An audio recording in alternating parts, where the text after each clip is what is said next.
जैसा कि आप सभी जानते हैं कि मध्य प्रदेश मुख्यमंत्री लाडली बहना योजना के आवेदन प्रक्रिया जल्दी शुरू हो जाएगी और इसके जो प्रारूप हैं वो भी यहाँ पर वितरित हो चुके हैं। अगर आपके पास इसका प्रारूप नहीं है तो अपने नजदीकी आंगनबाड़ी से या फिर इसके सरकारी जो कैंप लगाए जाएंगे तो आप सभी लोगों को वहां से इसका जो प्रारूप है, इसका जो आवेदन प्रारूप है वो प्राप्त हो जाएगा। लेकिन दोस्तों, आप सभी को पता होना चाहिए कि इसका जो आवेदन प्रारूप है आपको उसको किस तरह से भरना है, कैसे आपको उसको फिल करना है। कोई भी जानकारी आपको उसमें गलत फिल नहीं करना है। इसलिए इस वीडियो में आप देख सकते हैं यहाँ पर मैंने एक प्रारूप इसका ले लिया है और इस वीडियो में मैं आपको इसका प्रारूप भर के दिखाऊंगा कि आपको अपना आवेदन किस तरह से भरना है और आवेदन भरते समय आपको किसी भी तरह की गलती नहीं करना है। इसलिए इस वीडियो को दोस्तों आप पूरा वॉच कीजिएगा। यहाँ पर हम स्टेप बाय स्टेप आपको जो भी फिल करना है, कैसे फिल करना है, सब कुछ यहाँ पर मैं आपको एक पूरा प्रारूप फिल करके बताने वाला हूँ। लेकिन इससे पहले इस प्रारूप को हम भरना चालू करें, आप सभी लोगों के पास दो डॉक्यूमेंट होना बहुत जरूरी है। सबसे पहला आपका आधार कार्ड और दूसरा आपकी समग्र आईडी।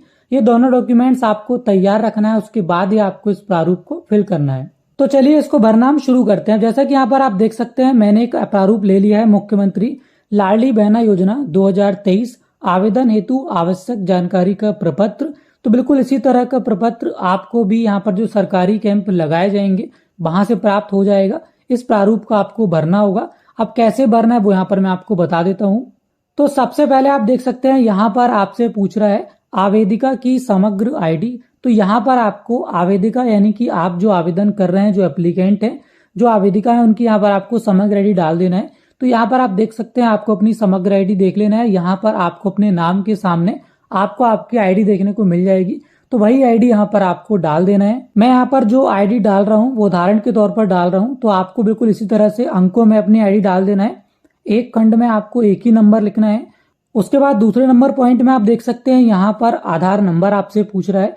तो आपको अपना आधार कार्ड निकाल लेना है। यहाँ पर आपको आधार कार्ड में आपका आधार कार्ड नंबर देखने को मिल जाएगा।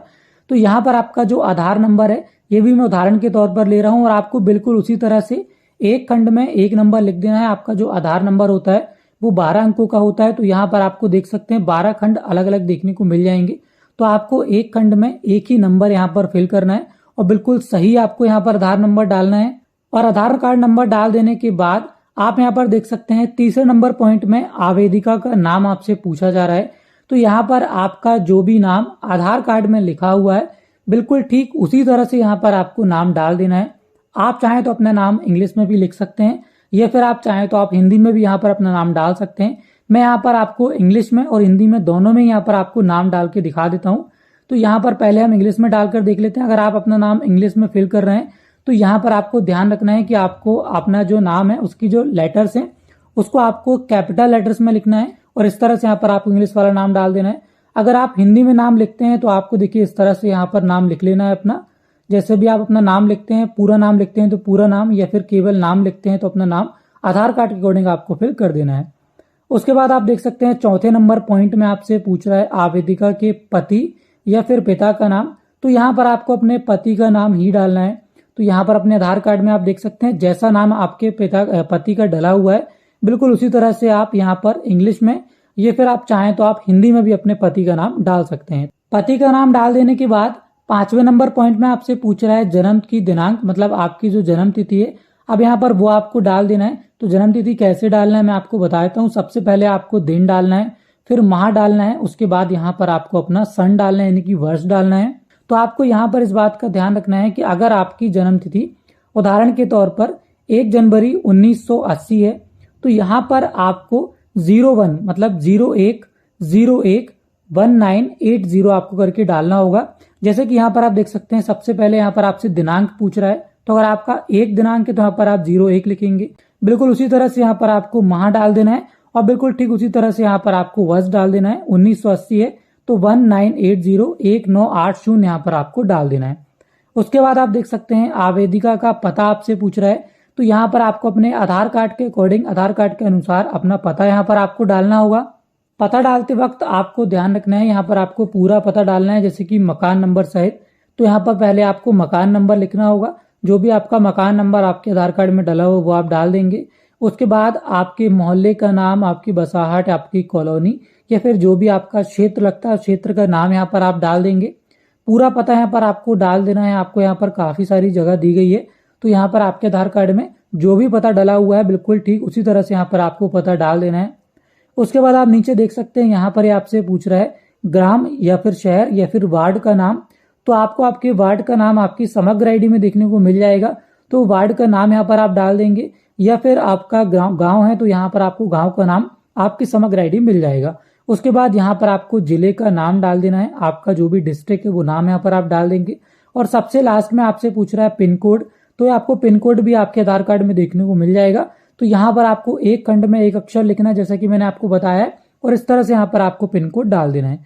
उसके बाद ये पूछ रहा है आवेदिका का मोबाइल नंबर, तो मोबाइल नंबर भी यहाँ पर मैं उदाहरण के तौर पर एक डाल रहा हूँ। मोबाइल नंबर के लिए भी यहाँ पर देखिए आपको 10 खंड दिए गए हैं, तो यहाँ पर आपको अपने 10 अंकों का मोबाइल नंबर अलग अलग बॉक्स में डाल देना है और बिल्कुल सही मोबाइल नंबर यहाँ पर आपको डालना है। उसके बाद ये आपसे पूछ रहा है आपका वर्ग यानी कि आपकी कैटेगरी सामान्य है या फिर अनुसूचित जाति है, अनुसूचित जनजाति या फिर अन्य पिछड़ा वर्ग है। तो ओबीसी, एसटी, एससी, सामान्य जो भी आपकी जाति है, वर्ग है, वो यहाँ पर आपको केवल टिक करना है। उसके बाद 9वें नंबर में आपसे पूछ रहा है क्या शासन से विधवा, निशक्त इत्यादि पेंशन प्राप्त कर रहे हैं। तो इस तरह कोई पेंशन अगर आप प्राप्त कर रहे हैं तो हाँ करेंगे, अदरवाइज यहाँ पर आपको नहीं का ऑप्शन पर टिक कर देना है। उसके बाद 10वें नंबर में पूछ रहा है विवाह की स्थिति, तो क्या आप विवाहित हैं या फिर तलाकशुदा हैं या फिर विधवा हैं या फिर परित्यक्ता हैं। तो जो भी आपका यहाँ पर स्तर है आपका, अगर आप विवाहित हैं तो आप विवाहित डाल देंगे, अगर आपका तलाक हो गया है तो आप तलाकशुदा में टिक कर देंगे, अगर आप विधवा हैं तो यहाँ पर आप विधवा में टिक कर देंगे।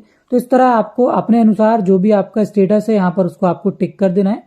उसके बाद यहाँ पर आप देख सकते हैं नीचे आवेदक द्वारा की गई घोषणा, तो यहाँ पर आपको कुछ घोषणा भी करना है। क्या क्या घोषणा करना है मैं आपको बता देता हूँ, यहाँ पर आपको टिक भी करना होगा। तो यहाँ पर आप देख सकते हैं मैं घोषणा करती हूँ। सबसे पहले आपसे पूछ रहा है मेरे परिवार की सम्मिलित रूप से वार्षिक आय 2.5 लाख से कम है। तो अगर आपकी जो सालाना आय वो 2.5 लाख से कम है तो यहाँ पर चेक बॉक्स पर आप टिक कर देंगे। उसके बाद मैं स्वयं तथा मेरे परिवार का कोई भी सदस्य करदाता नहीं है, तो यहाँ पर आपको चेक बॉक्स पर टिक कर देना है। उसके बाद अगला ये पूछ रहा है मेरे स्वयं या मेरे परिवार का कोई भी सदस्य केंद्र राज्य सरकार के शासकीय विभाग, मंडल, उपक्रम, स्थायी निकाय में नियमित संविदा कर्मी के रूप में नियोजित नहीं है अथवा सेवानिवृत्ति के पश्चात पेंशन प्राप्त कर रहे हैं। यहाँ पर अगर ऐसा नहीं है तो यहाँ पर सिंपली आपको इस चेक बॉक्स पर भी टिक कर देना है।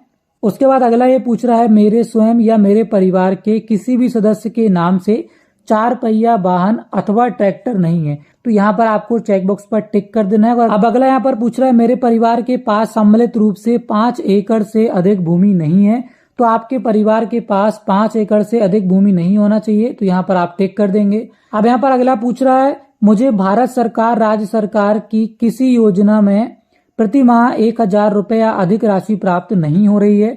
तो अगर यहाँ पर आपको कोई भी राशि प्राप्त नहीं हो रही है तो यहाँ पर आपको चेक बॉक्स पर टिक कर देना है। उसके बाद अगला ये पूछ रहा है मैं स्वयं या मेरे परिवार में कोई सदस्य निर्वाचित एवं मनोनीत जनप्रतिनिधि नहीं है, पंचायत के वार्ड पंच या उप सरपंच को छोड़कर। तो ऐसा कोई भी आपके परिवार में नहीं होना चाहिए, तो इस चेक बॉक्स पर भी आपको टिक कर देना है। अब अगला यहाँ पर पूछ रहा है मैं स्वयं या मेरे परिवार में कोई भी सदस्य भारत सरकार, राज्य सरकार द्वारा चयनित मनोनीत वार्ड, निगम, मंडल, उपक्रम के अध्यक्ष, संचालक, सदस्य नहीं है, तो ऐसा भी कोई भी आपके परिवार में नहीं होना चाहिए, तो इस चेक बॉक्स पर भी आपको टिक कर देना। तो कुल मिलाकर दोस्तों यहाँ पर आपको जितने भी चेक बॉक्स आपको दिख रहे हैं सभी पर आपको टिक करना है। उसके बाद यहाँ पर इसका आवेदन आप कर पाएंगे और इस योजना का लाभ आपको दिया जाएगा। उसके बाद दोस्तों सबसे लास्ट में यहाँ पर देख सकते हैं आपको एक ऑप्शन मिल जाएगा आवेदिका के हस्ताक्षर। तो यहाँ पर आपको अपने हस्ताक्षर कर देना है। जो भी आवेदिका, जो भी महिला आवेदिका यहाँ पर आवेदन कर रही हैं उनको अपने हस्ताक्षर या फिर अपने सिग्नेचर यहाँ पर करना होगा। और यहाँ पर अगर आप सिग्नेचर नहीं कर पाते हैं, आप अंगूठा लगाते हैं तो कोई दिक्कत नहीं है, यहाँ पर आप अंगूठा भी लगा सकते हैं। उसके बाद दोस्तों यहाँ पर हम फॉर्म में नीचे की ओर आते हैं, जहां पर आप देख सकते हैं आपको काटने का निशान दिया गया है और नीचे आप देख सकते हैं मुख्यमंत्री लाडली बहना योजना 2023 आवेदन पत्र की पावती के तौर पर आपको एक प्रारूप दिया गया है। तो इस तरह से यहाँ पर दोस्तों आपको ये जो नीचे का हिस्सा दिख रहा है ये काट के आपको पावती के तौर पर दे दिया जाएगा कि आपने इस आवेदन के लिए, इस योजना के लिए आवेदन दिया हुआ है और आपकी पूरी जानकारी यहाँ पर ले ली गई है और आपसे आवेदन की प्रक्रिया पूरी करा ली गई है। तो इस तरह से आपको एक पावती दी जाएगी। तो आपको ध्यान रखना है कि नीचे आपको कोई भी जानकारी फिल नहीं करना है।